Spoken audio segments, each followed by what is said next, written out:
Hindi dictation गति 70 शब्द प्रति मिनट। क्षेत्रीयता, प्रांतीयता, जातीयता, गुटबंदी और भाषा विवाद भी भारतीय लोकतंत्र को चुनौती दे रहे हैं।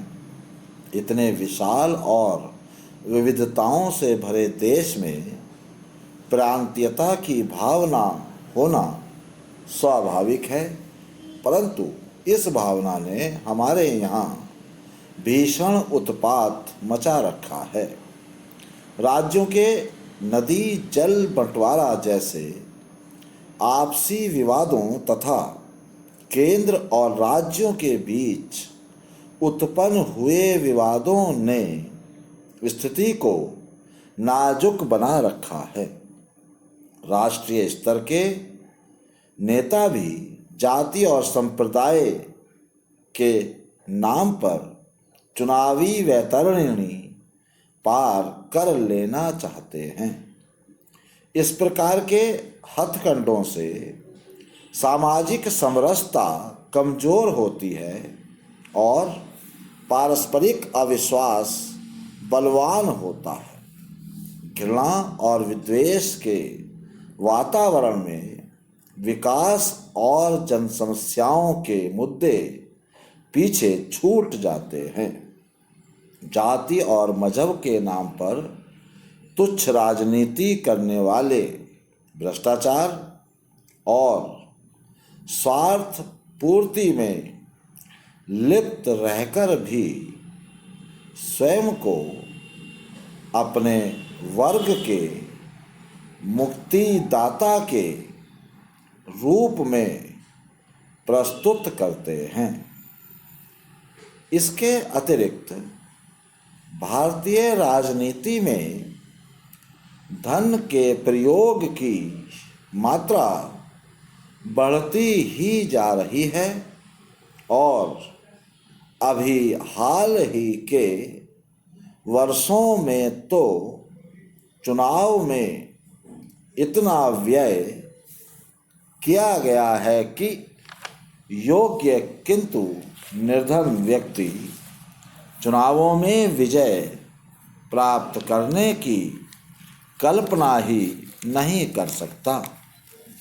राजनीति में धन का बढ़ता हुआ प्रभाव भारतीय लोकतंत्र को नष्ट करने का कारण बन सकता है। भारत में पश्चिमी लोकतंत्र को अपना तो लिया गया, किंतु खेद का विषय है कि हम पश्चिमी देशों की लोकतांत्रिक परंपराओं को नहीं अपना सके। आतंकवाद एवं विघटनकारी गतिविधियां लोकतंत्र के लिए चिंता का विषय हैं। आतंकवादी और विघटनकारी तत्व आधुनिक हथियारों से सुसज्जित हैं और अनेक मामलों में उनकी मारक शक्ति नियमित सशस्त्र सेनाओं जैसी है। व्यूह रचना एवं कपट योजना के लिए उनके पास नवाचारी मस्तिष्क है। विभिन्न आतंकवादी समूह और विघटनकारी तत्व तबाही मचाने के लिए आपस में सहयोग भी करने लगे हैं। छिपने और प्रशिक्षण केंद्र बनाने के लिए पड़ोसी देशों की भूमि है, जहां भारतीय सेना और अन्य सशस्त्र बलों का प्रवेश वर्जित है। फलस्वरूप भारत का कोई ना कोई क्षेत्र अशांत बना रहता है।